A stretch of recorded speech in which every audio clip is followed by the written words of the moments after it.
ഒരുമിച്ച് ഇവിടെ വന്നിരിക്കുന്ന എല്ലാവരും ആ ഭാഗം എടുത്തു എന്ന് ഞാൻ വിശ്വസിക്കുന്നു. കൊലോസ്യ ലേഖനം 1:13 നമുക്ക് ഒരുമിച്ച് ആ വാക്യം വായിക്കാം. നമ്മെ ഇരുട്ടിന്റെ അധികാരത്തിൽ നിന്ന് വിടുവിച്ചു തന്റെ സ്നേഹസ്വരൂപനായ പുത്രന്റെ രാജ്യത്തിലാക്കി വെക്കുകയും ചെയ്ത പിതാവിന് സന്തോഷത്തോടെ സ്തോത്രം ചെയ്യുന്നവരാകണം എന്ന് ഞാൻ പറയുന്നു. നമ്മൾ സ്തോത്രം പറയുന്നവരാകണം. എന്തിനാ സ്തോത്രം പറയുന്നത്? കാറ് തന്നതിനാണോ സ്തോത്രം പറയുന്നത്? അല്ല. നല്ല ജീവിതം തന്നതിനാണോ സ്തോത്രം പറയുന്നത്? അല്ല. നല്ല വിദ്യാഭ്യാസം തന്നതിനാണോ സ്തോത്രം പറയേണ്ടത്? ഒരിക്കലും അല്ല. അപകടത്തിൽ നിന്ന് രക്ഷിച്ചതിനാണോ സ്തോത്രം പറയേണ്ടത്? ഒരിക്കലും അല്ല. കല്യാണം നടന്നതിനാണോ സ്തോത്രം പറയേണ്ടത്? ഒരിക്കലും അല്ല. നല്ല ഹോള് തന്ന്, വലിയ സൗണ്ട് സിസ്റ്റം തന്നു, ഭയങ്കര വേദികൾ തന്നതിനാണോ സ്തോത്രം പറയേണ്ടത്? ഒരിക്കലും അല്ല. ദൈവരാജ്യത്തിൽ നമ്മളെ ആക്കിയതിനാണ് നാം സ്തോത്രം പറയുന്നത്. ഹല്ലേലൂയ. സത്യം പറഞ്ഞാൽ അതിന്റെ അർത്ഥം നമ്മുടെ പൊസിഷൻ അറിഞ്ഞ് നമ്മൾ സ്തോത്രം പറയണം. ഞാനൊരു കാര്യം പറയാം. നമ്മുടെ ദൈവം നമ്മളെ ആക്കി വെച്ചിരിക്കുന്ന ആ പൊസിഷൻ, ദൈവം നമ്മളെ ആക്കി വെച്ചിരിക്കുന്ന ആ സ്ഥാനം അറിഞ്ഞ് കഴിഞ്ഞ് നമ്മൾ ഒരു സ്തോത്രം പറഞ്ഞാൽ ആ സ്തോത്രത്തിന് ഭയങ്കര പവറുണ്ട്. ഞാനൊരു കാര്യം പറയാം. നമ്മുടെ സ്തോത്രത്തിന് വരെ ഭയങ്കര പവറുണ്ട്, അല്ലെ? നമ്മുടെ സ്തോത്രത്തിന് ഭയങ്കര പവറാണ്. അത് വെറുതെ ഹൃദയത്തിലുള്ള വേദന വിചാരപ്പെട്ട് സ്തോത്രം പറയുന്നതിനേക്കാൾ വിശ്വാസത്തോടെ നമ്മളുടെ ഹൃദയത്തിൽ നിന്ന് വരുന്ന ഒരു സ്തോത്രത്തിന് പോലും പവറുണ്ട്. ഹല്ലേലൂയ. ഞാനൊരു കാര്യം പറയാം. വാക്കുകൾക്ക് ശക്തി ഉണ്ടെന്ന് ഞാൻ എപ്പോഴും എന്റെ പ്രഭാഷണത്തിൽ പറയാറുണ്ട്. വാക്കുകൾക്ക് ശക്തിയുണ്ട്, അല്ലെ? വാക്കുകൾക്ക് ശക്തിയുണ്ട്. നമ്മുടെ വാക്കുകൾക്ക് ഭയങ്കര പവറാണ്. നമ്മുടെ ഹൃദയത്തിൽ നിന്ന് വരുന്ന വാക്കുകൾക്ക് ഭയങ്കര പവറുണ്ട്. ചിലപ്പോൾ ഒരു മനുഷ്യനെ കൊല്ലാൻ അത് മതി.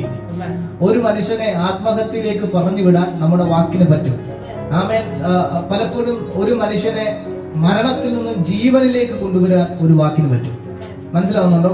ഒരു ICUവിനകത്ത് ഭയങ്കരമായിട്ട് ക്രിട്ടിക്കൽ സ്റ്റേജിൽ നിൽക്കുന്ന ഒരു വ്യക്തി, ആ വ്യക്തിയുടെ അടുക്കൽ ചെന്നിട്ട് നമ്മൾ ആ വ്യക്തിയോട് പറയുകയാണ്, ഇതുപോലെ അപ്പുറത്തെ നമ്മുടെ അയലോക്കത്തുള്ള മറ്റൊരാൾ ഇങ്ങനെ കടന്നിരുന്നു, 5ാമത്തെ ദിവസം അദ്ദേഹം മരിച്ചുപോയി എന്ന്, ആ ക്യാൻസർ ബാധിച്ച് ഭയങ്കര ക്രിട്ടിക്കൽ സ്റ്റേജിൽ നിൽക്കുന്ന ഒരു വ്യക്തിയോട് ചെന്ന് പറഞ്ഞു കഴിഞ്ഞാൽ ആ വ്യക്തി അപ്പോൾ തന്നെ അറ്റാക്ക് വന്ന് മരിച്ചു വീഴും. എന്ന് വെച്ചാൽ ക്യാൻസർ ആണ് അദ്ദേഹത്തിന് വന്ന രോഗമെങ്കിൽ മരണ കാരണം അറ്റാക്ക് ആയിരിക്കും. കാരണം എന്താ അറ്റാക്ക് വരാനുള്ള കാരണം? നമ്മൾ അങ്ങനെ ചെന്ന് പറഞ്ഞത് കൊണ്ടാണ്.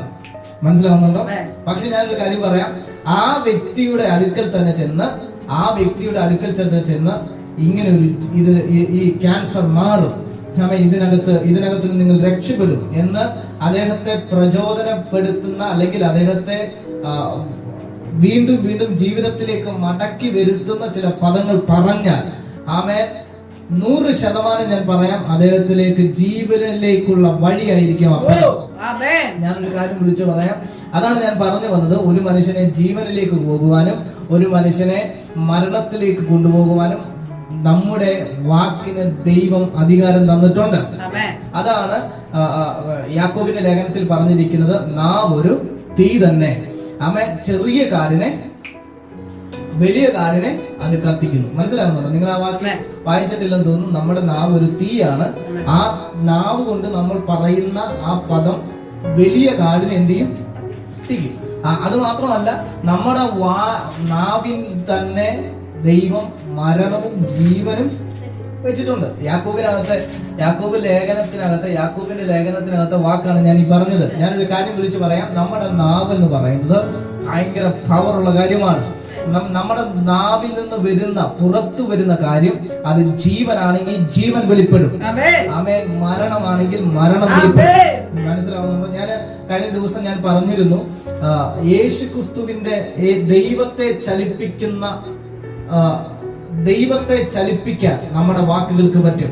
ഞാൻ കഴിഞ്ഞ പ്രാവശ്യം നമ്മുടെ ഹോളിൽ ഞാൻ പറഞ്ഞതാണ്, ദൈവത്തെ ചലിപ്പിക്കാൻ നമ്മുടെ വാക്കുകൾക്ക് പറ്റും. എങ്ങനെയുള്ള വാക്കുകൾക്കാണ്? വിശ്വാസമുള്ള വാക്കുകൾക്ക് ദൈവത്തെ ചലിപ്പിക്കാൻ പറ്റും.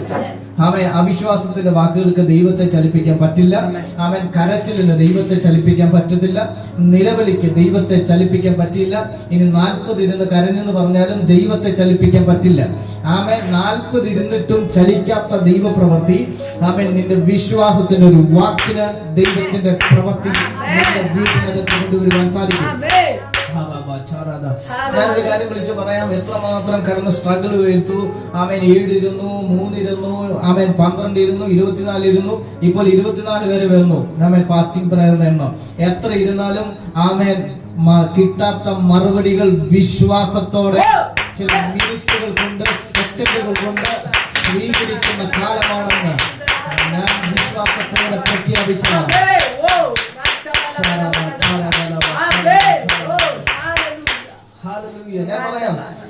ഞാൻ പറയാം വളരെ ശാന്തമായിട്ടാണ് ഞാൻ മുന്നോട്ട് പോകുന്നത്. ആമേൻ. പക്ഷേ ഈ പറയുന്ന വാക്കുകൾക്ക് ഭയങ്കര പവർ ഉണ്ട്. ഞാൻ വിശ്വസിക്കുന്നു ഇന്ന് ഈ പകൽ, ആമേൻ, ഈ സന്ധ്യാസമയം ഞാൻ മൈക്ക് താഴെ വെക്കുന്നതിന് മുൻപ്, ആമേൻ, ചിലർക്ക് മുൻപിൽ ദൈവത്തിന്റെ ഡോറുകൾ, ക്രൈസ്റ്റ് ജനറേഷന്റെ മുൻപിൽ പുതിയ വാതിലുകൾ ദൈവം വയ്ക്കുവാൻ പോകുന്നുവെന്ന് ഞാൻ വിശ്വാസത്തോടെ പ്രഖ്യാപിക്കുമ്പോൾ, ആമേൻ, അതിനെ ആമേൻ പറഞ്ഞ് സ്വീകരിക്കുന്ന ദൈവമക്കൾ, പ്രിയമുള്ളവരെ, നിങ്ങൾ എല്ലാവരും വളരെ ആമേൻ പവർഫുൾ ആയിട്ടായിരിക്കുക. കാരണം ഈ അന്തരീക്ഷത്തെ ഭയങ്കരമാകുന്ന ദൈവ സാന്നിധ്യത്താൽ ദൈവം നിറച്ചിരിക്കുന്നു.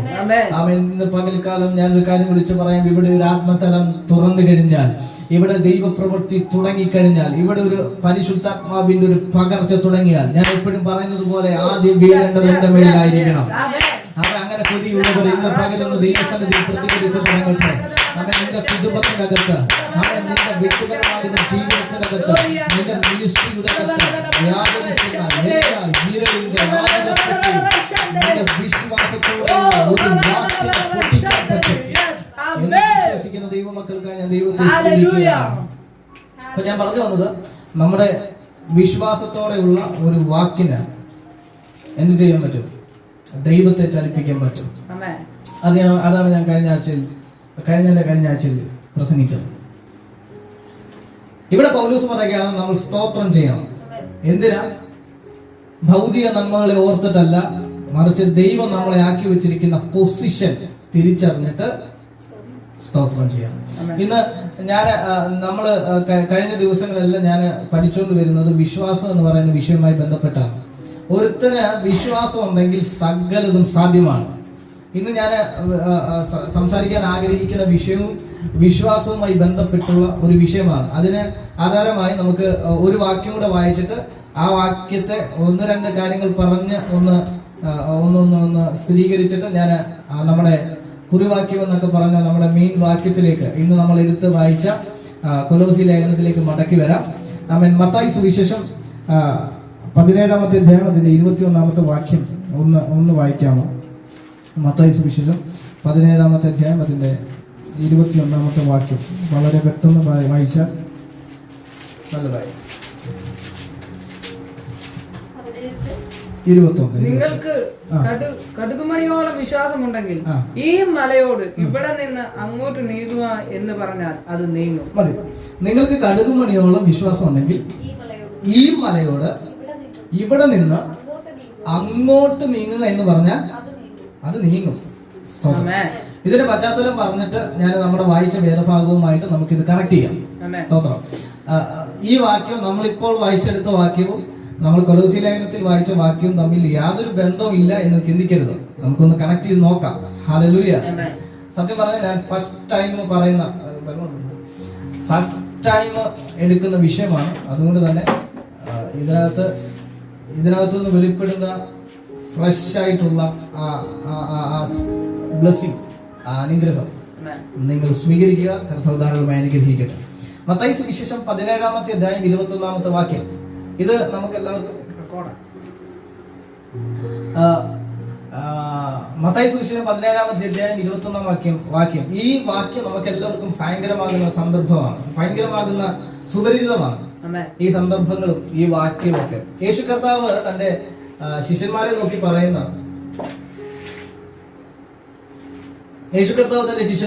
പറയുന്ന ഏറ്റവും അനുഗ്രഹിക്കപ്പെട്ട ഒരു പദമാണ്. എന്നെ ഈ ദിവസങ്ങളിൽ ചിന്തിപ്പിച്ച ഒരു പദമാണ്. നിങ്ങൾക്ക് കടുകും മണിയോളം വിശ്വാസം ഉണ്ടെങ്കിൽ ഈ മലയോട് നീങ്ങി ഇവിടെ നിന്നും കടലിൽ പോയി ചാടാൻ പറഞ്ഞാൽ അത് അങ്ങനെ തന്നെ സംഭവിക്കും. ഇത് ഞാനൊരു കാര്യം പറയാം. ഇത് പറയുന്നവന്റെ മേലുള്ള അധികാരമല്ല. ശ്രദ്ധിക്കുക. ഇപ്പൊ ഞാൻ പറയുകയാണ് ഇത് അങ്ങനെ സംഭവിക്കാൻ ഞാൻ പറഞ്ഞാൽ എന്റെ കഴിവോ എന്റെ സൗന്ദര്യമോ എന്റെ ശക്തിയോ ഒന്നും കണ്ടിട്ടല്ല ഇത് നീങ്ങുന്നത്.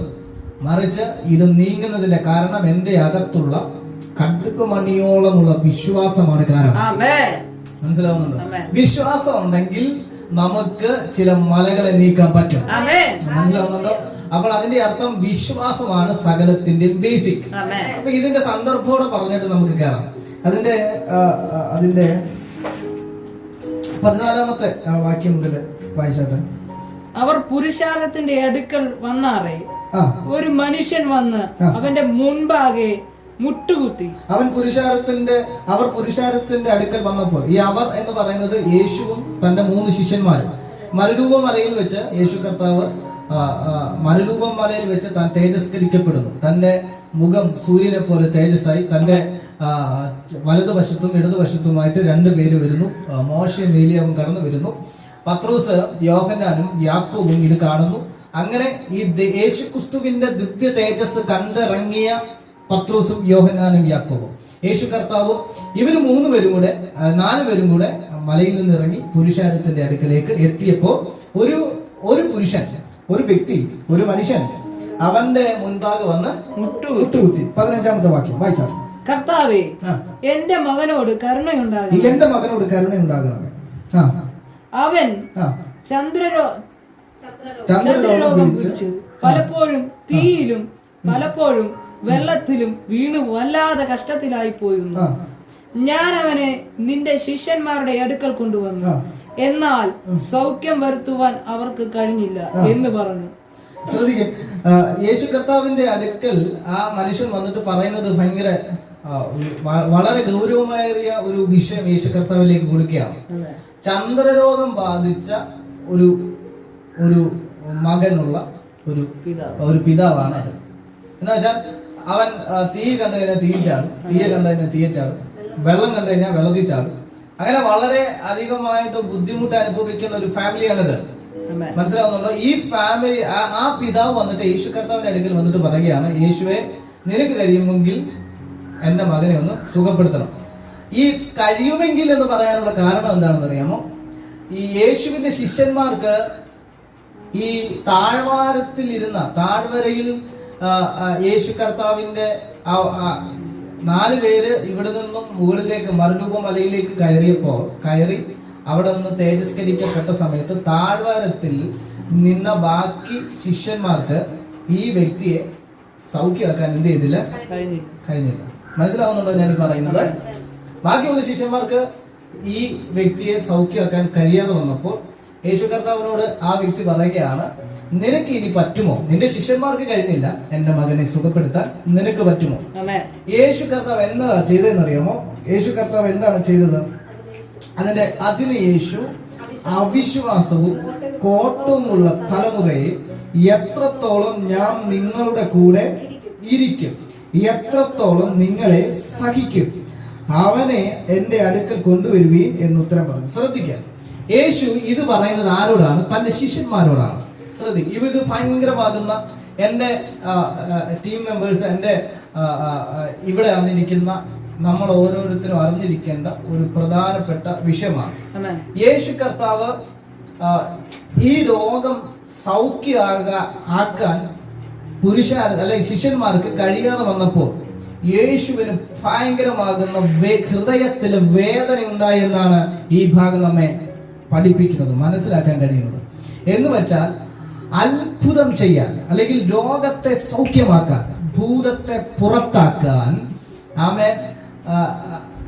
നമ്മളെല്ലാവരും ഭൂതം പുറത്താകുമ്പോഴും രോഗം സൗഖ്യമാകുമ്പോഴാണ് ഭയങ്കരമാകുന്ന എക്സൈറ്റഡ് ആവുന്നത്, അല്ലേ? ശരിയല്ലേ?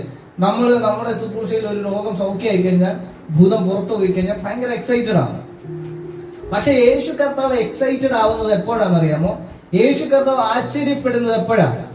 രോഗം സൗഖ്യമാകുമ്പോഴല്ല, വീര്യപ്രവർത്തികൾ നടക്കുമ്പോൾ യേശു കർത്താവിന് യാതൊരു എക്സൈറ്റിങ്ങും ഇല്ല. യേശു കർത്താവിന് ആശ്ചര്യം തോന്നുന്നത് രോഗം സൗഖ്യം ആകാതിരിക്കുമ്പോഴാണ്. മനസ്സിലാവുന്നുണ്ടോ? ഭൂതം പുറത്താകാതിരിക്കുമ്പോഴാണ് യേശു കർത്താവിന് ആശ്ചര്യമാകുന്നത്. എന്ന് വെച്ചാൽ കാരണം വിശ്വാസം ഉണ്ടെങ്കിൽ, യേശു കർത്താവ് പറഞ്ഞ കാര്യമാണ്, അവിശ്വാസവും കോട്ടവുമുള്ള തലമുറ. അതിന്റെ അർത്ഥം രോഗം സൗഖ്യമാകാതിരുന്നത്, ഭൂതം പുറത്തു പോകാതിരുന്നത് നിങ്ങളുടെ അകത്തുള്ള അവിശ്വാസമാണ്. മനസ്സിലാവുന്നുണ്ടോ? അപ്പോൾ അതിന്റെ അർത്ഥം രോഗം സൗഖ്യമാക്കാൻ പ്രത്യേകമാകുന്ന ഒരു അധികാരം വേണ്ട. ആമേൻ. ഭൂതം പുറത്തു പോകാൻ പ്രത്യേകമാകുന്ന ഒരു അധികാരം വേണ്ട. ആമേൻ. വിശ്വാസം. ഇതാണ് ഇവിടുത്തെ പ്രശ്നം. ഹല്ലേലൂയ. ഇതാണ് ഇവിടുത്തെ പ്രശ്നം. ആമേൻ. കഴിഞ്ഞ കുറെ ദിവസങ്ങളായിട്ട് എന്നെ വേദനിപ്പിച്ച ഒരു വിഷയമാണ് വിശ്വാസവും അധികാരവും എന്ന് പറയുന്ന വിഷയം. ആമേൻ. പ്രിയമുള്ളവരെ, വിശ്വാസവും നമ്മുടെ മേലിലുള്ള ദൈവിക അധികാരവും തമ്മിൽ ഭയങ്കര കണക്റ്റഡ് ആണ്. ഹല്ലേലൂയ. ബൈബിൾ എവിടെയെങ്കിലും അത്ഭുതം നടക്കുന്നുണ്ടോ അത് ഒരു കാര്യത്തിന്റെ ബേസിലാണ് അത്ഭുതം നടക്കുന്നത്. ഒരു കാര്യത്തിലാണ് ആമേൻ അത്ഭുതം നടക്കുന്നത്. ഒരൊറ്റ കാര്യത്തെ അപേക്ഷിച്ചാണ് അത്ഭുതത്തിന്റെ ആമേൻ വിലയും അല്ലെങ്കിൽ അത്ഭുതത്തിന്റെ നീളവും വ്യാപ്തിയും വ്യക്തമാക്കുന്നത്. എന്താണെന്നറിയാമോ? ആ കാര്യം എന്ന് പറയുന്നത് വിശ്വാസമാണ്. നിന്റെ വിശ്വാസമാണ് നിന്നിൽ അത്ഭുതം നടത്തണമോ നടത്തണ്ടായോ എന്ന് കാണിക്കുന്നത്. മനസ്സിലാവുന്നുണ്ടോ? യേശു കർത്താവ് ഒരിക്കൽ തന്റെ നസ്രത്തിൽ ശുശ്രൂഷിക്കാൻ വേണ്ടി കടന്നു ചെന്നപ്പെടുത്തണ യേശു കർത്താവ് അവരെ നോക്കി ആ നസ്രത്തിലെ ശുശ്രൂഷയെ പറ്റി യേശു കർത്താവ് പിന്നെ പറയുകയാണ്, അവരുടെ അവിശ്വാസം ഹേതുവായി ചില രോഗികളെ സൗഖ്യമാക്കാനല്ലാതെ അവരുടെ വീര്യപ്രവൃത്തികളൊന്നും ചെയ്യാൻ കഴിഞ്ഞില്ല. നിങ്ങൾ ശ്രദ്ധിക്കുക, യേശു കർത്താവ് ആശ്ചര്യത്തോട് കൂടി പറയുകയാണ് അവരുടെ അവിശ്വാസം ഹേതുവായി. അതിന്റെ അർത്ഥം അവിശ്വാസം അത്ഭുതങ്ങളെ തടയുന്നു. ശ്രദ്ധിച്ചോ? അവിശ്വാസം അത്ഭുതങ്ങളെ തടയും. എന്റെ ജീവിതത്തിലും നിന്റെ ജീവിതത്തിലുമുള്ള അവിശ്വാസമാണ് അത്ഭുതങ്ങളെ തടയുന്നത്. ഹല്ലേലൂയ പറഞ്ഞാട്ടെ. ആമേൻ. എന്റെ ജീവിതത്തിലും നിങ്ങളുടെ ജീവിതത്തിലുമുള്ള അവിശ്വാസമാണ് അത്ഭുതങ്ങളെ തടയുന്നത്. ആമേൻ. ഇവിടെ ശ്രദ്ധിക്കുക, യേശു കർത്താവ് വന്നിട്ട് ഇതെന്താണ് ചെയ്യുന്നതെന്ന് അറിയാമോ? യേശു കർത്താവ് അവിശ്വാസവും കോട്ടവുമുള്ള തലമുറ എത്രത്തോളം ഞാൻ നിങ്ങളുടെ കൂടെ ഇരിക്കും, എത്രത്തോളം നിങ്ങളെ സഹിക്കും, അവനെ എന്റെ അടുക്കൽ കൊണ്ടുവരുവീൻ എന്ന് പറഞ്ഞിട്ട് യേശു ഭൂതത്തെ എന്ത് ചെയ്തു? ശാസിച്ചു. അപ്പോൾ അവന്റെ പ്രശ്നം എന്താ? രോഗമല്ലായിരുന്നു അവന്റെ പ്രശ്നം, അവന്റെ അകത്ത് കിടക്കുന്ന ഭൂതമായിരുന്നു. അപ്പൊ ഭൂതത്തെ ശാസിക്കാൻ ആമേൻ ഭൂതത്തിന്മേലുള്ള ആമേൻ ഞാൻ പറഞ്ഞത് ശ്രേഷ്ഠ അധികാരങ്ങളെ ഒന്നും ഞാൻ വിമർശിക്കുകയല്ല, കൃപാവരങ്ങൾ ഇല്ലെന്ന് പറയുകയല്ല, കൃപാവരങ്ങളുണ്ട്. ആമേൻ. ദൈവത്തിന്റെ സഭയ്ക്ക് 9 വിധത്തിലുള്ള കൃപാവരങ്ങൾ നൽകിയിട്ടുണ്ട്. ആമേൻ. അപ്പോൾ തന്നെ ഭൂതത്തിന്റെ മേലുള്ള ഒരു അധികാരവും ദൈവസഭയ്ക്ക് നൽകിയിട്ടുണ്ട്. പക്ഷേ ഞാനൊരു കാര്യം വിളിച്ചു പറയട്ടെ, അതിന്റെ ഒരു ഹൈഗർ കൈൻഡ് ഓഫ് റെവലേഷൻ ഞാൻ പറയാം. അതിന്റെ ഒരു അടുത്ത തലത്തിലുള്ള ഒരു വെളിപ്പാട് ഞാൻ പറയാം. ഹല്ലേലൂയ. എന്താണ് ആ വെളിപ്പാടിന്റെ പ്രത്യേകത അറിയുമോ? തന്റെ ശിഷ്യന്മാരെ യേശു കർത്താവ് മുന്നോട്ട് വിളിച്ചിട്ട് യേശു കർത്താവ് അവർക്ക് കൊടുത്ത 2 അധികാരമുണ്ട്. 2 അധികാരം തന്റെ ശിഷ്യന്മാർക്ക് ദൈവം കൊടുത്ത 2 അധികാരം. എന്താണ് ആ അധികാരം? അവൻ ഭൂതത്തെ പുറത്താക്കുക, രോഗികളെ. പരിശുദ്ധാത്മാവ് വരുന്നതിന് മുൻപ് നിങ്ങൾക്ക് മനസ്സിലാവുന്നുണ്ടോ? പരിശുദ്ധാത്മാവ് എപ്പോഴാണ് വരുന്നത്? അപ്പോസ്തല പ്രവൃത്തി 2-ാമത്തെ അധ്യായത്തിലാണ് പരിശുദ്ധാത്മാവ് സഭയിലേക്ക് വരുന്നത്. അല്ലെങ്കിൽ സഭയുടെ കർത്തൃത്വം പരിശുദ്ധാത്മാവ് ഏറ്റെടുത്തത് അപ്പോസ്തല പ്രവൃത്തി 2-ാമത്തെ അധ്യായത്തിലാണ്. ആ 2-ാമത്തെ അധ്യായത്തിന് മുൻപേ പരിശുദ്ധാത്മാവ് വാസം ചെയ്യുന്നില്ലായിരുന്നു ഒരു മനുഷ്യന്റെ ഹൃദയത്തിൽ. ഹല്ലേലൂയ. അപ്പോൾ അതിനു മുൻപേ യേശു കർത്താവ് തന്റെ ശിഷ്യന്മാരെ അടുക്കൽ വിളിച്ചിട്ട് യേശു കർത്താവ് പറയുകയാണ്, ഭൂതങ്ങളെ പുറത്താക്കുവാനും രോഗികളെ സൗഖ്യമാക്കുവാനും ആമേൻ ദൈവരാജ്യം പ്രസംഗിക്കുവാനുമുള്ള അധികാരം ഞാൻ നിങ്ങൾക്ക് തന്നിരിക്കുന്നു. ലൂക്കോസിന്റെ സുവിശേഷം അത് വായിച്ചില്ലെങ്കിൽ നിങ്ങൾക്ക് സംശയം വരും. ലൂക്കോസിന്റെ സുവിശേഷം നമ്മുടെ പ്രസംഗ വിഷയത്തിലേക്കാണ് വരുന്നത്. നിങ്ങൾ കുറച്ച് ബോറടിക്കുവാണെങ്കിൽ കുഴപ്പമില്ല. ലൂക്കോസിന്റെ സുവിശേഷം 9-ാമത്തെ അധ്യായം അതിന്റെ 1-ാമത്തെ വാക്യം. പെട്ടെന്ന് എടുത്തു കഴിഞ്ഞാൽ അവൻ 12 അടുക്കൽ വിളിച്ചു, സകല ഭൂതങ്ങളുടെ മേലും വ്യാധികളെ സൗഖ്യമാക്കുവാനും അവർക്ക് ശക്തിയും അധികാരവും കൊടുത്തു. ശ്രദ്ധിക്കേ, യേശു കർത്താവ് 12 ശിഷ്യന്മാരെ മുന്നോട്ട് വിളിച്ചു. അപ്പൊ ശിഷ്യത്വത്തിനകത്ത് എന്തുണ്ട്? അതോറിറ്റി ഉണ്ട്, അധികാരമുണ്ട്. മനസ്സിലാവുന്നുണ്ടോ? യേശുവിന്റെ ശിഷ്യത്വത്തിനകത്ത് എന്തുണ്ട്? അധികാരമുണ്ട്. ഹല്ലേലൂയ. ഞാനൊരു കാര്യം പറയാം, നിങ്ങൾ ഒരു ശിഷ്യനാണോ, നിങ്ങളുടെ മേൽ അധികാരം ഉണ്ട്. ഈ ശിഷ്യത്വം എന്ന് പറഞ്ഞാൽ എന്താ? ശിഷ്യന്മാരുടെ പേര് പറയാൻ പറഞ്ഞു കഴിഞ്ഞാൽ നമ്മളെല്ലാവരും വിരലെണ്ണും. പത്രോസ്, യോഹന്നാൻ, യാക്കോബ്, അല്ലേ? സത്യം പറഞ്ഞ ശിഷ്യന്മാരെന്ന് പറഞ്ഞാൽ ശിഷ്യൻ ആരാ എന്ന് ചോദിച്ചാൽ ഞാൻ പറയും ഞാനാണെന്ന്.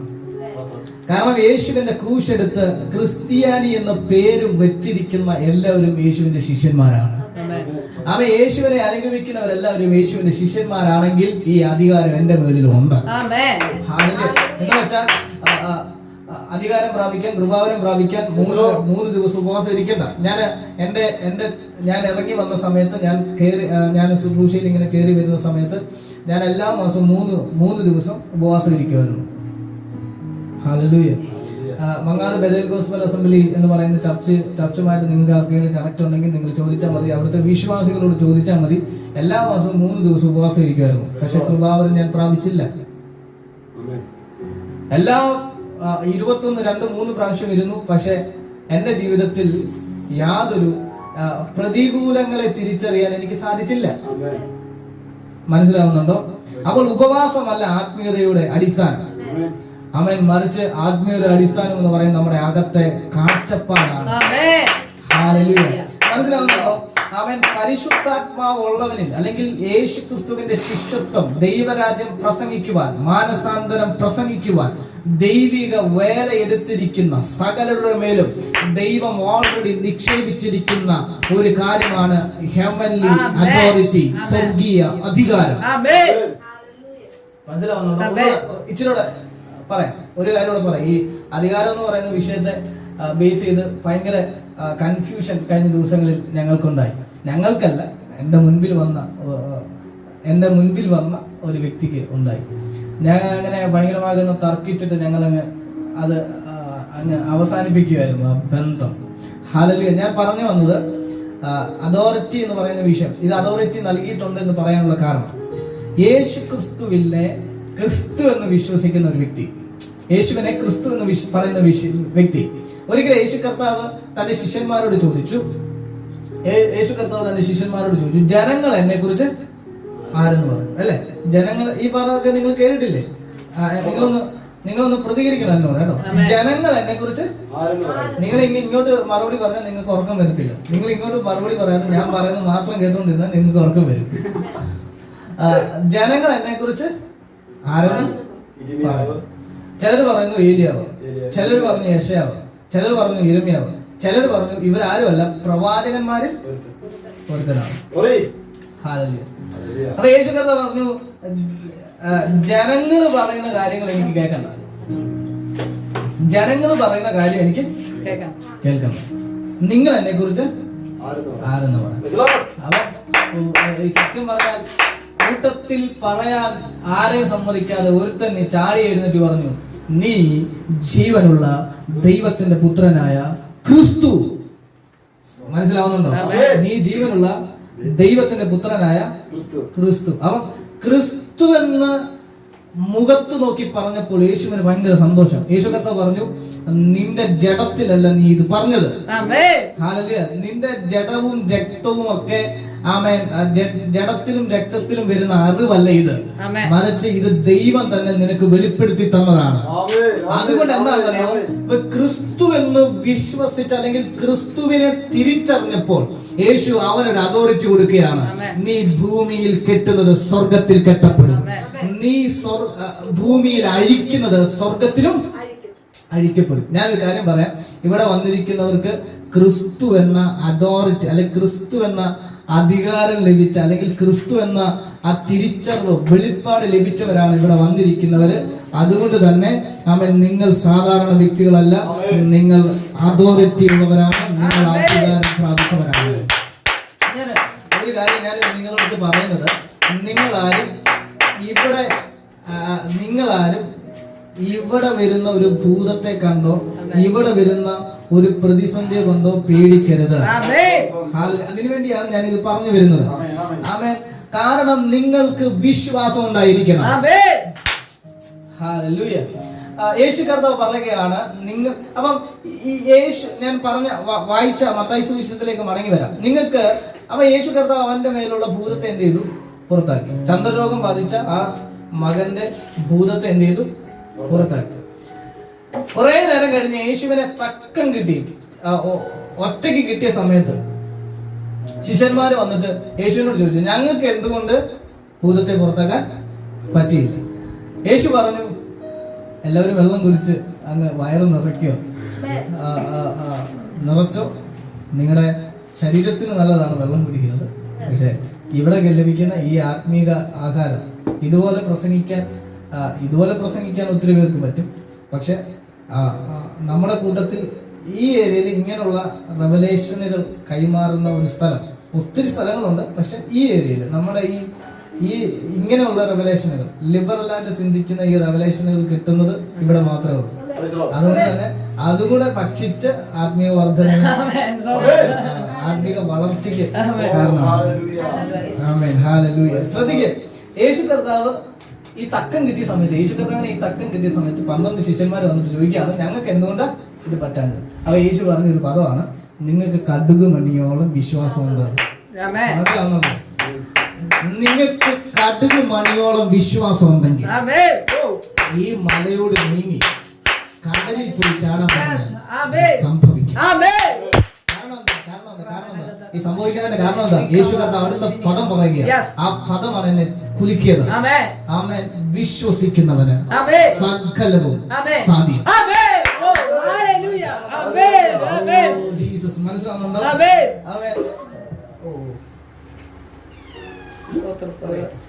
വിശ്വസിക്കുന്നവന് സകലവും സാധ്യം.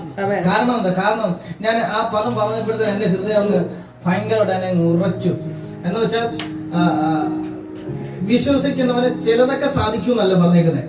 വിശ്വസിക്കുന്നവന് ഭൂമിക്ക്, സ്വർഗത്തിന് താഴെ ഈ ഭൂമിയിൽ എന്തൊക്കെ ഉണ്ടോ സകലവും സാധിക്കും.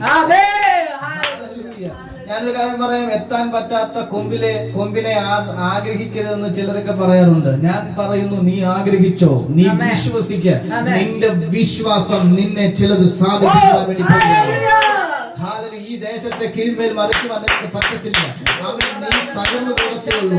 നിന്റെ സഭ വളരത്തില്ല, ഇതൊന്നും നടക്കത്തില്ല എന്നൊക്കെ ആരെങ്കിലും നിങ്ങളെ നോക്കി പറഞ്ഞിട്ടുണ്ടെങ്കിൽ ഞാനൊരു കാര്യം പറയാം, വിശ്വസിക്കുന്നവരാണ് സകലവും സാധ്യം. കാര്യം പറയാം, പലപ്പോഴും എന്റെ വായിൽ നിന്ന് തന്നെ ചില അവിശ്വാസങ്ങൾ വരാറുണ്ട്. മനുഷ്യനല്ലേ നിർത്തി പോകാമെന്ന് വരെ ഞാൻ തീരുമാനിച്ചിട്ടുണ്ട്. ഇവിടെ ഇരിക്കുന്ന ഈ ബോക്സ് ഞാൻ കൊടുക്കാൻ വരെ തീരുമാനിച്ചിട്ടുണ്ട്. ഞാൻ ഉപയോഗിക്കുന്ന ബൈബിള് ഒരാൾക്ക് ഗിഫ്റ്റ് കൊടുക്കാൻ വേണ്ടി തീരുമാനിച്ചിട്ടുണ്ട്.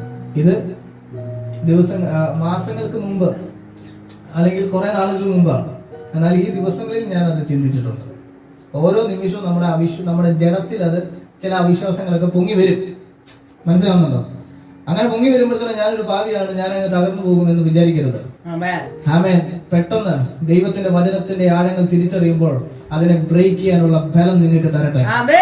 ഞാനൊരു കാര്യം പറയാം, ഞാൻ നിങ്ങളോട് സംസാരിച്ചുകൊണ്ടിരിക്കുമ്പോൾ ദൈവം എന്നെ പണിതുകൊണ്ടിരിക്കുകയാണ്. ദൈവം എന്നെ ചില ഏരിയയിൽ ബലപ്പെടുത്തിക്കൊണ്ടിരിക്കുകയാണ്. നിങ്ങൾക്ക് ഇതൊന്നും തോന്നുന്നില്ലായിരിക്കും, പക്ഷെ ഇവിടെ നിൽക്കുമ്പോൾ ദൈവം എന്നെ ഉറപ്പിച്ചുകൊണ്ടിരിക്കുകയാണ്.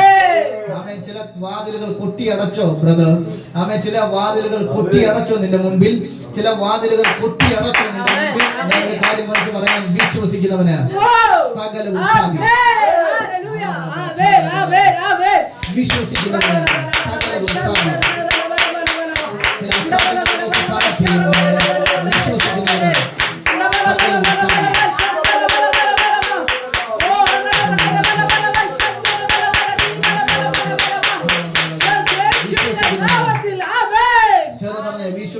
സകലവും സാധ്യം.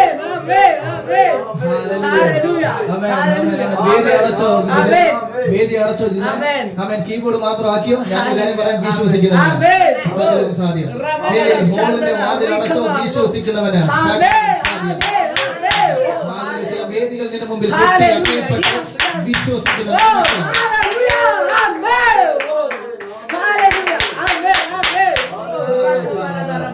നിങ്ങൾക്ക് മനസ്സിലാവുന്നത് ഞാൻ പറയുന്നത് വളരെ ശാന്തമാണ് ഞാൻ പറയുന്നത്. പക്ഷെ ഈ പറയുന്നതിന്റെ കടമ്പ് ഭയങ്കര ശക്തമാണ്. അതുകൊണ്ടാണ് ഇവിടെ വ്യാപരിക്കുന്നത്. വിശ്വസിക്കുന്ന നിനക്ക്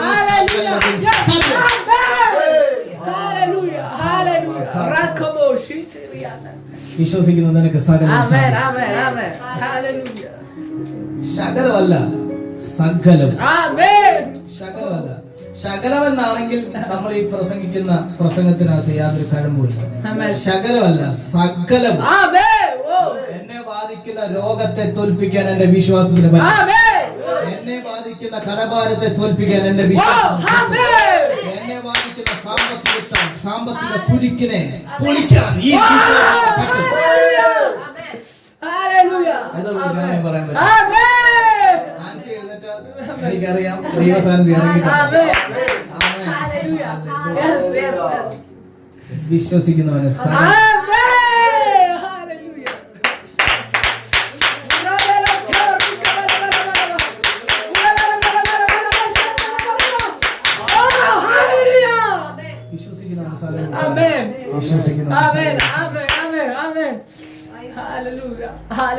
ഞാൻ ഈ പദം പറയുന്നത് നിങ്ങളെ വീണ്ടും ഓർമ്മിപ്പിക്കാൻ വേണ്ടിയാണ്. നിങ്ങളെ വീണ്ടും ദൃഢപ്പെടുത്താൻ വേണ്ടിയാണ്. വാതിൽ കുട്ടി അടയ്ക്കുന്ന കേട്ടിട്ട് വിഷമിക്കുന്നവനല്ല ഫിബിൻ.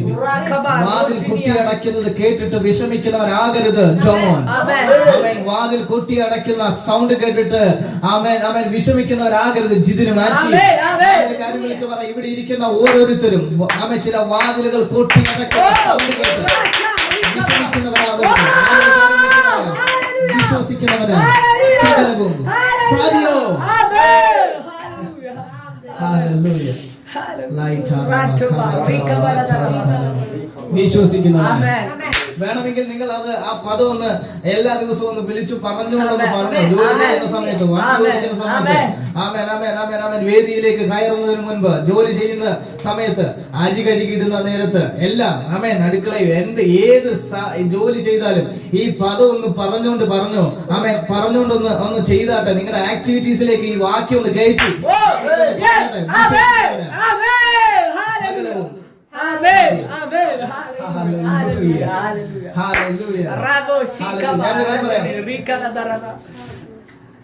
വിശ്വാസം എന്ന് പറയുന്നത്, ഇനി ഞാൻ നമ്മുടെ വചനത്തിലെ ആഴത്തിലേക്ക് കയറാം. വിശ്വാസം എന്ന് പറയുന്നത് ചെറിയൊരു വിഷയമല്ല. പലപ്പോഴും ഈ പ്രസംഗ വിഷയത്തിനകത്തൊക്കെ പ്രസംഗിച്ച് തോറ്റുപോയൊരു വിഷയമാണ് വിശ്വാസം എന്ന് പറയുന്നത്. ഞാൻ ഏറ്റവും കൂടുതൽ സ്നേഹിക്കുന്ന ഒരു സഭയാണ് എന്റെ മാതൃ ചർച്ച്. എന്റെ മാതൃ ചർച്ച് എന്ന് പറയാൻ പറ്റുമോ എന്ന് എനിക്ക് അറിയത്തില്ല, എങ്കിലും ഞാനങ്ങ് പറയാം. ഞാൻ കഴിഞ്ഞ 2017 മുൻപ് വരെ പോയിക്കൊണ്ടിരുന്ന എന്റെ സഭ. അപ്പൊ ഞാൻ ഭയങ്കരമായിട്ട് സ്നേഹിക്കുന്ന ഒരു സഭയാണ്. ഇപ്പോഴും ഞാൻ ഭയങ്കരമായിട്ട് മിസ് ചെയ്യുന്ന ഒരു സഭയാണ് ആ സഭ. പക്ഷെ ഞാനൊരു കാര്യം പറയാം.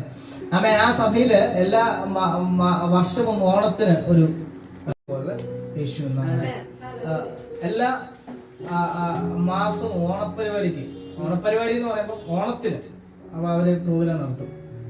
ഓണത്തിന് ഇവിടെ അത്തം ഇടുന്നതിനേക്കാളും അല്ലെങ്കിൽ അത്തപ്പ് ഇടുന്നതിനേക്കാളും നല്ലതല്ലേ അവിടെ പോയിട്ട് കർത്താവിന്റെ താലന്തുകൾ പ്രദർശിപ്പിക്കുന്നത്. അപ്പൊ താലന്ത് പരിശോധന CS എന്നാണ് ഞങ്ങൾ വിളിക്കാറ്. ആ സമയത്ത് ഈ പ്രസംഗത്തിന് 10 മിനിറ്റ് മുമ്പ് അല്ലെങ്കിൽ 5 മിനിറ്റിന് മുമ്പ് പ്രസംഗ മത്സരത്തിന് ഇത് തരും, വിഷയം തരും. പല വിഷയങ്ങൾ തരും. ഏറ്റവും കോമൺ ആയിട്ട് നമ്മൾ മത്സരിക്കുന്ന ഒരു വിഷയമാണ് എന്ത്? വിശ്വാസം എന്ന് പറയുന്നത്. ഏറ്റവും ചെറിയ പിള്ളേർക്കാണ് അത് കൊടുക്കുന്നത്. കാരണം ചിലർക്ക് വിചാരിച്ചുകൊണ്ടിരിക്കുന്നത് എന്തുകൊണ്ടാണെന്ന് എനിക്കറിയത്തില്ല. ഈ വിശ്വാസം എന്ന് പറയുന്നത് അത്രയ്ക്കും ആർക്ക് വേണമെങ്കിലും പ്രസംഗിക്കാൻ പറ്റുന്ന ഒരു വിഷയമാണ് വിശ്വാസം എന്ന് പറയുന്നത്. പക്ഷെ അല്ല.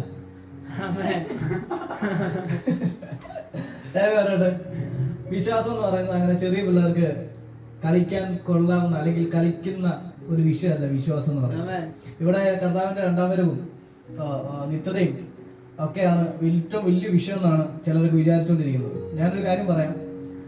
നമ്മൾ ചെറുതായി കാണുന്ന പലതും വലുതും, നമ്മൾ വലുതായി കാണുന്ന പലതും ചെറുതുമാണ്. മനസ്സിലാവുന്നുണ്ടോ? വെറുതെ ഊഹാപോഹം പറഞ്ഞുകൊണ്ടിരിക്കാതെ പ്രാക്ടിക്കൽ ക്രിസ്ത്യൻ ലൈഫിൽ അപ്ലൈ ചെയ്യേണ്ട ചില കാര്യങ്ങൾ നമ്മൾ പഠിക്കണം. ഹല്ലേലൂയ. മരണം, ഞാൻ ജീവിക്കുന്നത് ക്രിസ്തു. ഞാനിത് പറയുന്നത് നിങ്ങൾ ഓരോരുത്തരും അങ്ങനെ ആയി പോകരുത്. അതിനുവേണ്ടിയാണ് ഞാൻ ഈ പറയുന്നത്. ജീവിക്കുന്നത് ക്രിസ്തു, മരിക്കുന്നത് ലാഭം, അല്ലേ? അങ്ങനല്ലേ നമ്മൾ പറയുന്നത്? ജീവിക്കുന്നത് ക്രിസ്തു, മരിക്കുന്നത് ലാഭം. പക്ഷേ എങ്കിലും ഞാൻ പറയാം, ജീവിക്കുന്നത് ക്രിസ്തുവും മരിക്കുന്നത് എന്താണ്? ലാഭം. പക്ഷെ ജീവിക്കുന്നത് ക്രിസ്തു. എനിക്കൊരു ജീവൻ ഉണ്ടെങ്കിൽ അത് ക്രിസ്തുവിന് വേണ്ടിയാണ്. ഞാൻ അതിന്റെ ഡെഫിനിഷൻ എന്ന് പറയാം. മരിക്കുന്നതാണെങ്കിൽ എനിക്ക് എന്താണ്? ലാഭം. വിട്ടുപിരിഞ്ഞ ദൈവത്തിന്റെ കൂടെ കയറാം. പൗലോസിന്റെ വാക്കാണ്. അപ്പം ഈ പൗലോസിന്റെ വാക്കെടുത്ത് നമ്മളങ്ങ് പറയും, എനിക്ക് മരണത്തെ പേടിയില്ല, അല്ലേ? നമ്മൾ പൗലോസിന്റെ വാക്കെടുത്തിട്ട് നമ്മളങ്ങ് പറയുക, അപ്ലൈ ചെയ്യുക, വെറുതെ അങ്ങ് അപ്ലൈ ചെയ്യുക. പക്ഷെ സത്യം പറഞ്ഞാൽ ആ പദം പറയാൻ നമുക്ക് ഒരു യോഗ്യതയില്ല. എടാ, ഒരു മൂക്കേപ്പനി വരുമ്പോഴത്തേനെ ആശുപത്രിയിലേക്ക് ഓടിപ്പോയിട്ട് ഉപവാസം ഇരിക്കുന്ന ആൾക്കാരാണ് നമ്മളെല്ലാവരും. സാനിറ്റൈസർ വെച്ച് കുളിക്കുന്നവർ വരെ ഉണ്ട്, അല്ലേ? ഞാനൊരു കാര്യം പറയാം, രാവിലെ വൈകിട്ട് കുളിക്കാത്ത ആൾക്കാരെല്ലാം രാവിലെ വൈകിട്ട് കുളിക്കാൻ തുടങ്ങി. മനസ്സിലാവുന്നുണ്ടോ? ഒരു കൊറോണ വന്നപ്പോഴത്തേനും മരണത്തിന് മുൻപുള്ള നമ്മുടെ ഭയം പുറത്തു വന്നു. ഒരു കൊറോണ എന്ന് പറയുന്ന ഒരു അസുഖം വന്നപ്പോഴത്തേന് മരണത്തെ എത്രമാത്രം പേടിയുണ്ടെന്ന് നമ്മുടെ അകത്തെ ഭയം പുറത്തു വന്നു. എന്തിനാ ഈ വിറ്റാമിൻ ഗുളികയും? ഞങ്ങള് ഇവിടെ ക്വാറന്റൈനിൽ ഇരുന്നപ്പോൾ എല്ലാ ദിവസവും വിറ്റാമിൻ ഗുളിക ഞാൻ വാങ്ങിച്ചും കഴിക്കും. എന്തിനു വേണ്ടിയാ കഴിക്കുന്നത്? കൊറോണ വരാതിരിക്കാൻ വേണ്ടിയാ. എന്താ കൊറോണ വരാനുള്ള കാരണം? അത് മറ്റുള്ളവർക്ക് പകരാതിരിക്കാൻ വേണ്ടിയാ എന്നാണ് നമ്മൾ പറയുന്നതെങ്കിലും അതിനകത്ത് റീസൺ എന്താണെന്ന് പറയാം? മരിക്കാതിരിക്കുക. മരിക്കുന്നത് കുഴപ്പമില്ല, എനിക്ക് മരണത്തെ പേടിയില്ലെന്ന് പറയുന്നവരുടെ അകത്താണ് ഏറ്റവും കൂടുതൽ മരണത്തിന്റെ പേടി. എന്ന് വെച്ചാൽ നിത്യതയെ കുറിച്ച് ഇങ്ങനെ വർണ്ണിക്കുന്ന, യേശു വന്നു കഴിഞ്ഞാൽ ഞാൻ ഇപ്പം പോകുമെന്ന് പറയുന്ന പലരുടെയും ഹൃദയത്തിനകത്ത് എന്താ? മരണത്തെ കുറിച്ചുള്ള പേടിയാണ്. ഞാനൊരു കാര്യം പറയാം, അകത്ത് വിശ്വാസം ഉണ്ടോ അത് നോക്കിയാൽ മതി. വിശ്വാസം. അപ്പോൾ അതൊന്നും അല്ല പ്രധാനം. ബേസിക് വിശ്വാസത്തിൽ നിന്ന് തുടങ്ങണം നമ്മുടെ ക്രിസ്ത്യൻ ലൈഫ്. ഹല്ലേലൂയ. ഇനി ഞാനൊരു കാര്യം പറയാം. അപ്പൊ യേശു കർത്താവ് പറയുകയാണ്, വിശ്വാസം ഉണ്ടെങ്കിൽ സകലവും സാധിക്കും. ആ പദം ഒന്ന് ചേർന്ന് പറഞ്ഞ്, വിശ്വസിക്കുന്നവർക്ക് സകലവും സാധിക്കും. ലേഖനത്തിലേക്ക് മടങ്ങുക. ഈ പദം നിങ്ങളുടെ ഹൃദയത്തിൽ വെച്ചിരിക്കണം. വിശ്വസിക്കുന്നവർക്ക് സകലവും സാധിക്കും. കൊലോസ്യ ലേഖനം 1-ാമത്തെ അധ്യായം 13-ാം വാക്യം ഒന്ന് വായിച്ചാട്ടെ.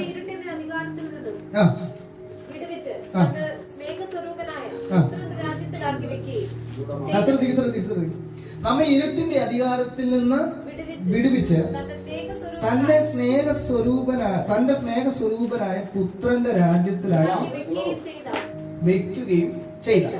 ഈ പദം മാത്രം ശ്രദ്ധിക്കും.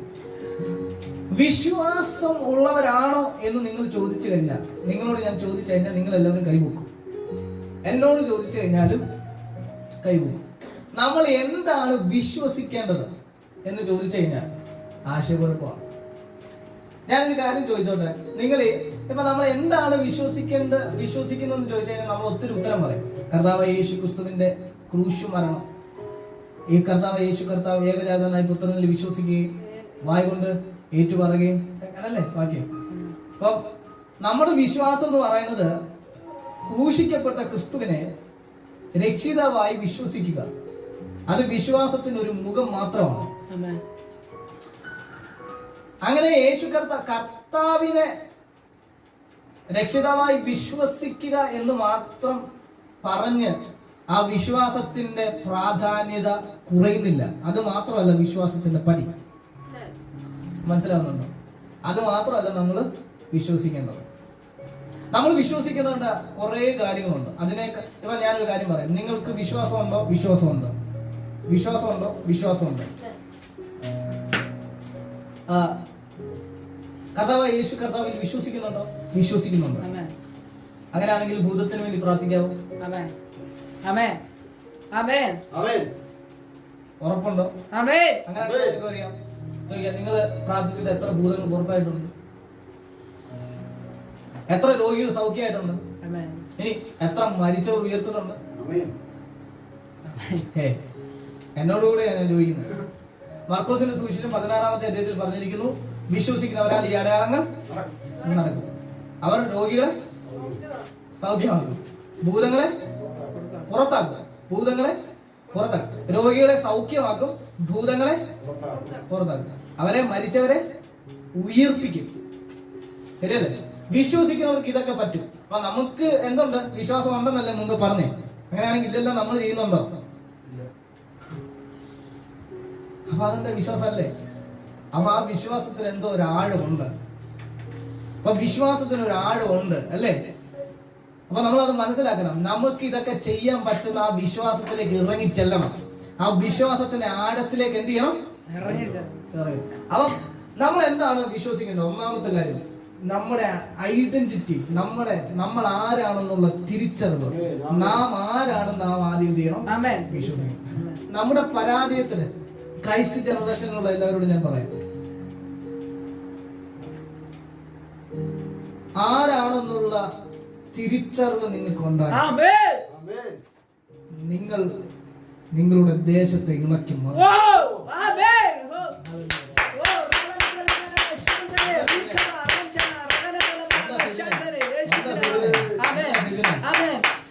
യാതൊരു സാധ്യതയും ഇല്ലാതെ എല്ലാവരും ഒറ്റപ്പെടുത്തി, എല്ലാവരും പരിഹസിച്ച് മിനിസ്ട്രി ഇനി തുടങ്ങിയ വിജയിക്കുമെന്ന് പോലും അറിയാതെ നീ എന്തിനാ ഇതിങ്ങനെ ഒരു വിഡ്ഢിയാവുന്നേ എന്ന് എന്നോട് ചോദിച്ചാൽ ഞാൻ പറയും, ഞാൻ ആരാണെന്നുള്ള തിരിച്ചറിവ് എനിക്ക്, ഞാൻ ആരാണെന്നുള്ള തിരിച്ചറിവ് എന്റെ ഹൃദയത്തിൽ ഉള്ളിടത്തോളം കാലം ഒരു പിശാചിനും എന്നെ തകർക്കും. കഴിഞ്ഞ ദിവസം എന്റെ ഒരു റിലേഷനാണ്, ഒരു ബ്രദറുമായിട്ട് ഞാനിങ്ങനെ സംവാദം നടത്തുക. ഈ സംവാദം എന്ന് പറയുന്നത് എനിക്ക് ഭയങ്കര ഹരമാണ്. ഈ സമ്പാദിക്കുമ്പോൾ ആൾക്കാർ വിചാരിക്കുന്നത് ഞാൻ സമ്പാദിക്കുമ്പോൾ റെക്കോർഡിംഗ് ആണ്. ഓക്കെ, ഇങ്ങനെ നമ്മളിങ്ങനെ തർക്കിക്കുമ്പോൾ ആൾക്കാർ വിചാരിക്കുന്നത് എന്താണെന്നറിയോ? നമ്മള് ഒരു നിഗളിയാണ്, നമ്മൾ അഹങ്കാരിയാണ്.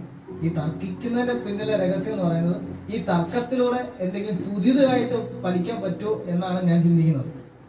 ഇപ്പൊ ഒരാള് ഞാൻ പറയുന്ന കാര്യം അവർക്ക് ഇഷ്ടപ്പെടാത്തതുകൊണ്ടാണ് അവർ തർക്കിക്കുന്നത്. അപ്പൊ ഞാൻ പറയുന്നതിനകത്ത് എന്തോ ഒരു തെറ്റ് അവർക്ക് മനസ്സിലായി. അപ്പൊ ആ തെറ്റ് അവർക്ക് എന്നോട് പ്രൂവ് ചെയ്യാൻ പറ്റിയാൽ ഞാൻ അത് അംഗീകരിക്കും. അതിനാണ് ഞാനിങ്ങനെ സംസാരിക്കുന്നത്. മനസ്സിലാവുന്നുണ്ടോ? അവിടെ ഞാനിങ്ങനെ ഒരാളോട് തർക്കിക്കുമ്പോ പുള്ളിക്കാരൻ പറയുകയാണ്, പിശാച് നിന്നെ നോക്കിയിരിക്കുകയാണ്. മനസ്സിലാവുന്നുണ്ടോ? ഹല്ലേലൂയ. നമ്മളെ തകർക്കാൻ പ്ലാൻ ഉണ്ട് പിശാച്. ഞാൻ പറഞ്ഞു എന്നെ തകർക്കാൻ പ്ലാൻ ഇല്ല. കാരണം എന്താണ് എന്നോട് ചോദിച്ചപ്പോൾ ഞാൻ പറഞ്ഞു, ഞാൻ ആരാണെന്നുള്ള ബോധ്യം എനിക്കുണ്ട്. ഞാൻ അദ്ദേഹത്തോട് പറഞ്ഞില്ല, ഞാൻ എന്റെ ഹൃദയത്തോട് പറഞ്ഞു, ഞാൻ ആരാണെന്നുള്ള ബോധ്യം എനിക്കുണ്ട്. ഈ ബോധ്യം ഇല്ലാത്തവരെയാണ് എന്ത് ചെയ്യുന്നത്? പിശാച് തകർത്തത്. ഉദാഹരണം, നിങ്ങൾ പെട്ടെന്ന് ഏദൻ തോട്ടത്തിലേക്ക് പോയെന്നിരിക്കറിയാം. ഈ ദൈവത്തിന്റെ മഹത്വത്തിൽ നിന്ന് ആദാമിനെ ഔവയെ വരെ തകർത്തല്ലോ. ആദാമിന്റെ പ്രത്യേകത, ഔവയുടെ പ്രത്യേകത, അവൻ ആരാണെന്നുള്ള ബോധ്യം. ഓക്കെ, ഇതാണ് നമ്മുടെ വിഷയം. ദൈവം ആദാമിനെ സ്വന്തം സ്വരൂപത്തിൽ എന്ത് ചെയ്തു? സ്വന്തം സാദൃശ്യത്തിലും സ്വരൂപത്തിലും. നേച്ചർ എന്നാണ് സാദൃശ്യത്തിന് ഇംഗ്ലീഷിൽ പറഞ്ഞിരിക്കുന്നത്. ദൈവം തന്റെ സ്വഭാവം ഗുണങ്ങളോടുകൂടിയും സാദൃശ്യത്തിൽ എന്ത് ചെയ്തു? മനുഷ്യനെ സൃഷ്ടിച്ചു. ഈ മനുഷ്യൻ ആരെ മാത്രമേ കണ്ടിട്ടുള്ളൂ? ദൈവത്തെ മാത്രമേ കണ്ടിട്ടുള്ളൂ. ഞാനൊരു ദേവദാസൻ പ്രസംഗിച്ചത് എനിക്ക് ഭയങ്കര ഇൻസ്പയർ ആയ ഒരു പ്രസംഗമുണ്ട്. മനുഷ്യൻ കണ്ണു തുറന്നപ്പോൾ ആദ്യം കണ്ടതാരെയാ? ദൈവത്തെ. ദൈവം എങ്ങനെ ഇരിക്കുന്നേ കണ്ടത്?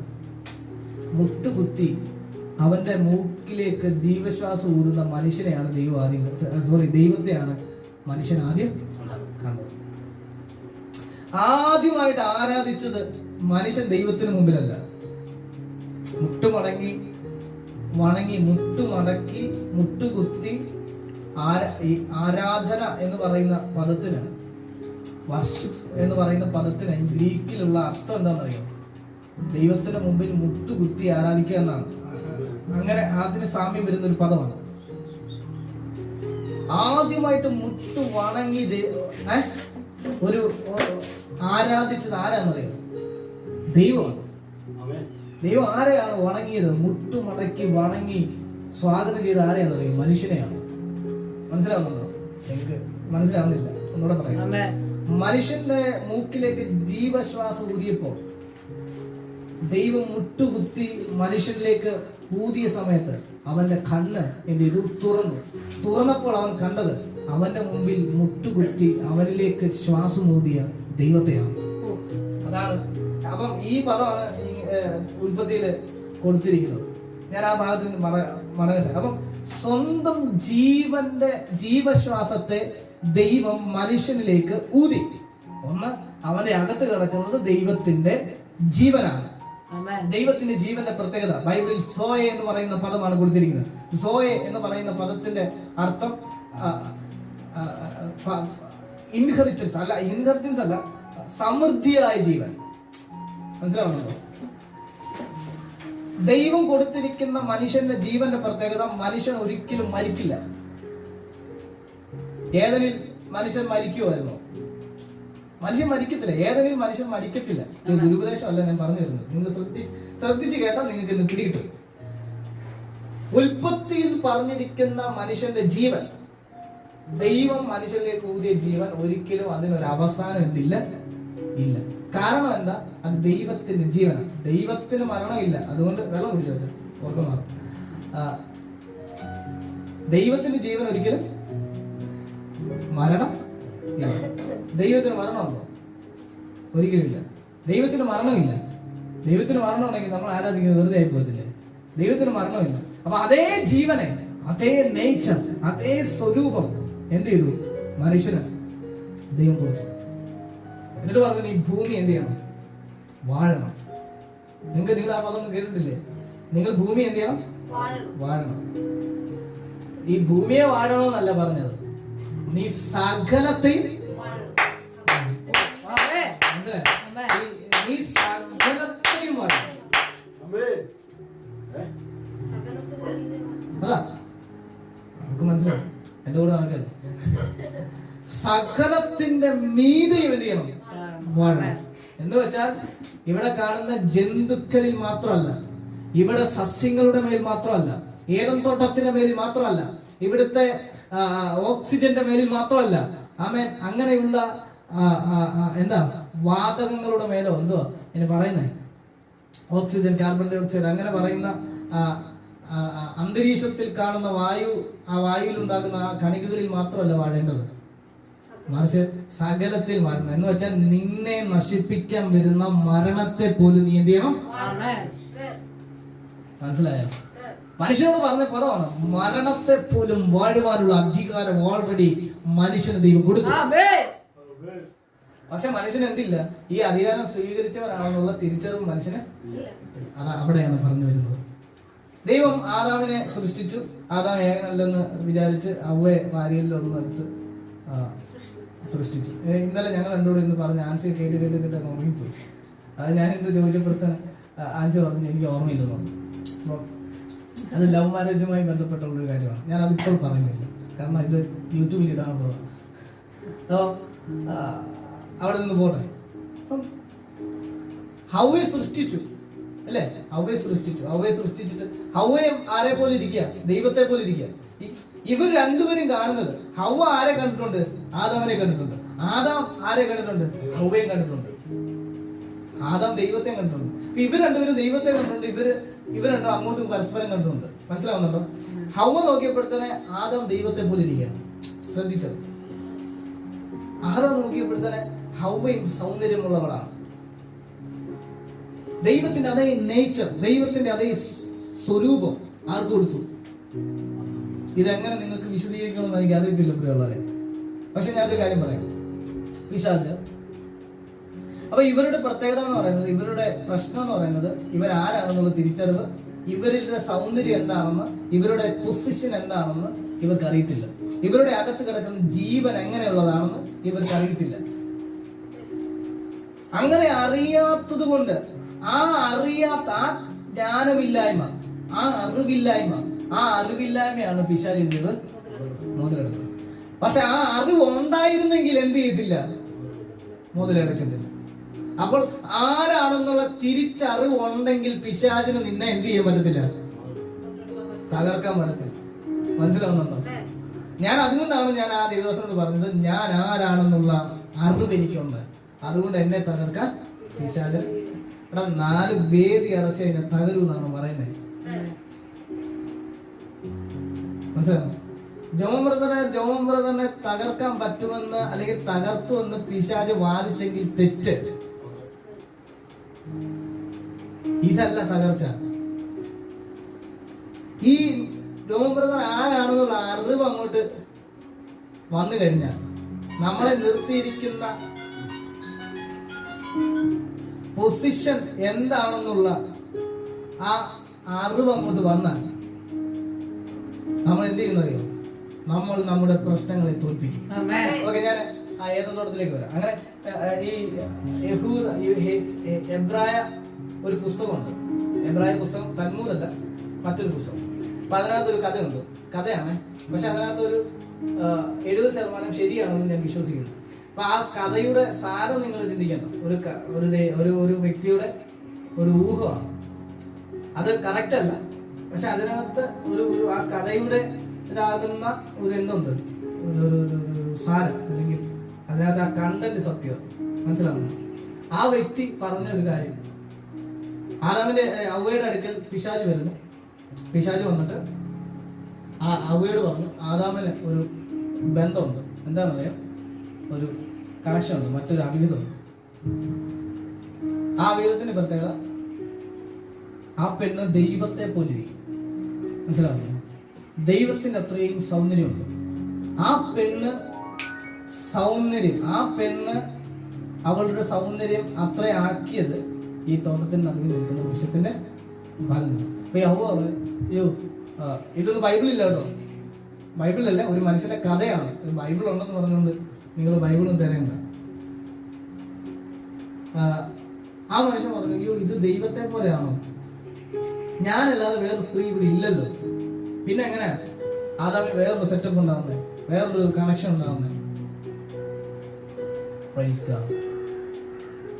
അപ്പം പിശാച് പറഞ്ഞു, ഞാൻ കാണിച്ചു തരാന്ന് പറഞ്ഞിട്ട് ഈ ഔവ്വ ഇങ്ങനെ കൊണ്ടുപോയി ഒരു പാറയുടെ പിളർപ്പിനകത്തൂടെ ഒരു നദി ഒഴുകുന്നുണ്ട്. ആ പാറയുടെ പിളർപ്പിനകത്തേക്ക് അവളെ കയറ്റി നിർത്തിയിട്ട്, നീ ചെന്ന് നോക്കിക്കോ, അവിടെ ആ പെണ്ണ് നിൽപ്പുണ്ട്. അവൾ ചെന്ന് നോക്കിയപ്പോഴത്തേന് അവളുടെ തന്നെ ആ മുഖം ആ വെള്ളത്തിനകത്ത് കണ്ടു, കണ്ണാടി പോലെ കണ്ടു. അവള് പെട്ടെന്ന് ഭയങ്കര ടെൻഷനായി. പിശാച് പറഞ്ഞ സത്യമാണ്, അവിടെ ഒരു പെണ്ണുണ്ട്, അവൾ ദൈവത്തെ പോലെ ഇരിക്കുന്നു, ആ ദൈവത്തിന്റെ തേജസ് അവളിലുണ്ട്. അതുകൊണ്ട് അവൾ കഴിച്ച ആ പഴത്തിന്റെ പഴം എനിക്ക് വേണം എന്ന് പറഞ്ഞ് പഴത്തിന്റെ ആ പഴം എടുത്ത്, വൃക്ഷത്തിന്റെ ഫലം എടുത്ത് കഴിച്ചു. തേജസ് നഷ്ടപ്പെട്ടു, ആദാമിനും കൊടുത്തു. ഇതിന്റെ അർത്ഥം എന്താ അറിയോ? ഇവൾ ദൈവത്തെ പോലെയാണെന്നുള്ള തിരിച്ചറിവ് ഇവക്കില്ല. അതുകൊണ്ടാണ് അവളുടെ പരാജയത്തിന് കാരണം. എന്നെ ഒരു കാര്യം ഞാൻ പറയട്ടെ, യേശു നമ്മെ ആക്കി വെച്ചിരിക്കുന്ന പൊസിഷൻ എന്താണ്? നിന്നെ ഇരുട്ടിൽ നിന്നും രാജ്യത്തിലാക്കി വെച്ചിരിക്കുന്നു. അങ്ങനെയല്ലേ പറഞ്ഞെങ്ങനെ? അത് നീ വിശ്വസിക്കണം ഇന്ന് പകൽ, അത് വിശ്വസിക്കണം ഇന്ന് പകൽ. അവൻ നിന്നെ ആക്കി വെച്ചിരിക്കുന്നത് ദൈവത്തിന്റെ രാജ്യത്തിലാണ്. ഈ രാജ്യത്തിന്റെ പ്രത്യേകത, ഈ രാജ്യം സകലത്തെയും വാഴുന്നു. ഈ രാജ്യത്തിന്റെ പ്രത്യേകത, ഈ രാജ്യം സകലത്തെയും വാഴുന്നു. മനസ്സിലാവുന്നുണ്ടോ? ഒന്നുകൂടെ പറയാം, മരണത്തെ പോലും വാഴുന്ന ശക്തി ഈ രാജ്യത്തിനകത്തുണ്ട്. ഞാനൊരു കാര്യം വിളിച്ചു പറയാം. എന്താണ് ഞാൻ എന്നുള്ള തിരിച്ചറിവാണ് നമ്മളെ ക്രിസ്തുവിൽ പൂർണ്ണരാകുന്നത്. ഇത് ഞാനൊരു കാര്യം വിളിച്ചു പറയാം. ഇത് കേട്ടപ്പോൾ നിങ്ങൾക്ക് ഇത് അംഗീകരിച്ചില്ലയോ? എനിക്കത് സാരമില്ല. പക്ഷെ ഞാനൊരു കാര്യം വിളിച്ചു പറയാം, ഇത് തിരിച്ചറിയുന്ന നിന്നെ തകർക്കാൻ ഒരു പിശാചിനും കഴിയത്തില്ല. ഇന്ന് പകൽക്കാലം ഞാനൊരു കാര്യം പറയാം, അവൻ കേവലം അയ്യോ ഞാൻ പ്രാർത്ഥിക്കുന്നുണ്ട്, ഞാൻ ഉപവസിക്കുന്നുണ്ട്, ഞാൻ ദൈവത്തെ ഭയങ്കരമായിട്ട് സ്നേഹിക്കുന്നുണ്ട്, ആമേൻ ഞാൻ വെള്ള ഷർട്ട് ഇടുന്നുണ്ട്, ഞാൻ കറുത്ത പാന്റ് ഇടുന്നുണ്ട്, ഞാൻ മീശ പഠിച്ചിട്ടുണ്ട് എന്ന് പറഞ്ഞ് ആമേൻ ഒരിക്കലും നീ പൂർണ്ണനാകുകയില്ല. ആമേൻ ഞാനൊരു കാര്യം പറയാം, പിശാച് നിന്റെ ജീവിതത്തിൽ തേഴ്വാഴ്ച നടത്തുമ്പോൾ അതിനെ ജയിക്കാൻ ഒരേ ഒരു ആയുധം, അത് വിശ്വാസമാണ്. നമുക്ക് ഒരുമിച്ച് ഒരു നിമിഷം എഴുന്നേൽക്കുന്നില്ല. ഇനി ഞാൻ നിങ്ങളെ എഴുതി വിഷമിപ്പിക്കുവാൻ ഞാൻ സാധിക്കുന്നില്ല. നമുക്കൊരു നിമിഷം എല്ലാവർക്കും കണ്ണുകൾ അടയ്ക്കാം.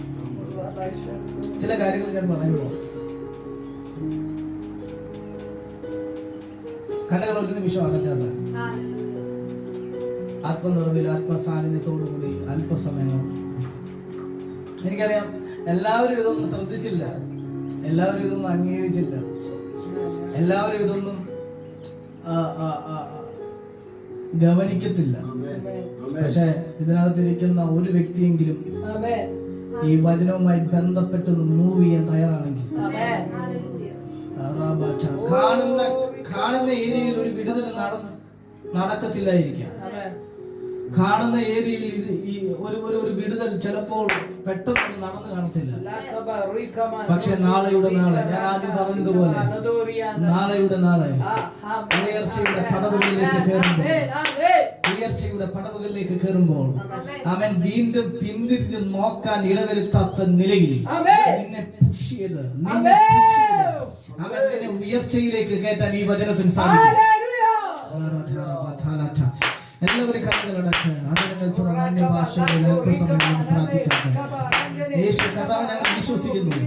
വിശ്വസിക്കുന്നവന്റെ മുമ്പിൽ സകലം വിശ്വസിക്കുന്നു. എവിടെയെങ്കിലും ഞങ്ങളുടെ ഹൃദയത്തിൽ അവിശ്വാസത്തിന്റെ കണ്ണുകളുണ്ടെങ്കിൽ ഇന്ന് പകൽക്കാലം അവിശ്വാസത്തെ കുളിക്കുന്ന ദൈവിക അധികാരം.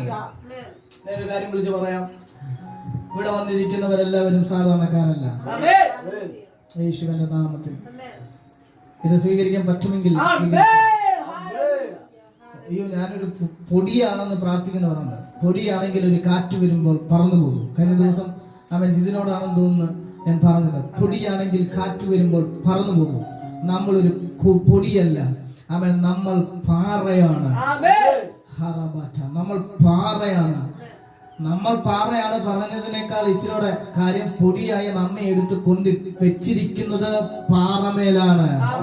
പാറമേൽ വീട് പണിയുന്നവൻ ആശ്ചര്യപ്പെടണ്ട. അവൻ ഒരു കാറ്റത്തോ ഒരു മഴയത്തോ ആ വീട് പൊളിയത്തില്ല. അവൻ നീ പാറമേലാണ് നീ അടിസ്ഥാനം ഇട്ടതെങ്കിൽ അവൻ ഒരു വേദി അടഞ്ഞെന്ന് പറഞ്ഞെങ്കിൽ നീ നീ നീ തീരത്തില്ല. അവൻ ഞാനൊരു കാര്യം വിളിച്ച് പറയാം, എന്തെല്ലാം പ്രശ്നങ്ങൾ ക്രൈസ്റ്റ് ജനറേഷന്റെ എതിരെ വന്നതാണ്. 6 വർഷമായി കർത്താവിന്റെ വേല തുടങ്ങിയിട്ട്. അവൻ ഇത് തുടങ്ങിയ ആരും എന്റെ കൂടെ ഇല്ല, തുടങ്ങിയ പലരും ഇത് പോയി. എന്നിട്ടും ക്രൈസ്റ്റ് ജനറേഷൻ ഇന്നും നിൽക്കുന്നതിന് കാരണം ഇത് പാറമേലാണ് പണി.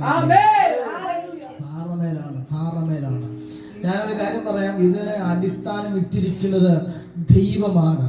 ആമേൻ. ഈ അടിസ്ഥാനം ഒരിക്കലും കുലുങ്ങി പോകാൻ ദൈവം സമ്മതിക്കത്തില്ല. ഞാനൊരു കാര്യം വിളിച്ചു പറയാം, വിശ്വാസത്താൽ നീ ചിലത് ചെയ്യാൻ തയ്യാറാണെങ്കിൽ, വിശ്വാസത്താൽ ചില ഏരിയയെ തൊടാൻ തയ്യാറാണെങ്കിൽ, വിശ്വാസത്തോടെ നീ ചില കാര്യങ്ങൾ ചെയ്യാൻ തയ്യാറാണെങ്കിൽ, അവൻ നീ ചിന്തിക്കുന്നതിനപ്പുറമായിട്ട് ചില മേഖലകളെ ദൈവാത്മാവ് നിനക്ക് വേണ്ടി തുറക്കുക. ദൈവം നിനക്ക് വേണ്ടി തുറക്കുക. നീ ചിന്തിക്കുന്നതിനപ്പുറമായിട്ട് സൂപ്പർ നാച്ചുറൽ വിടുതലുകൾ, സൂപ്പർ നാച്ചുറൽ അനോയിന്റിങ്ങുകൾ. വെറുതെ ടെസ്റ്റ് ചെയ്ത് നോക്കിക്കോ. ആമേ അധികാരം ഉണ്ടെന്ന് വിചാരിച്ച് നാളെ നീ വേണമെങ്കിൽ വെറുതെ ആമേ ഇവിടെ ഇരിക്കുന്നവർ ചുമ്മാ ഒന്ന് ടെസ്റ്റ് ചെയ്ത് നോക്കിക്കോ. രോഗികളെ ഒന്ന് സൗഖ്യമാക്കി, തിരക്കി പിടിച്ച് ഭൂതങ്ങളെ പുറത്താക്കാനുള്ള അഭിഷേകത്തെ അല്ലെങ്കിൽ ആ ഒരു വിശ്വാസത്തെ അകത്തേക്ക് ഒന്ന് കേറട്ടെ. സഞ്ചരിക്കുക.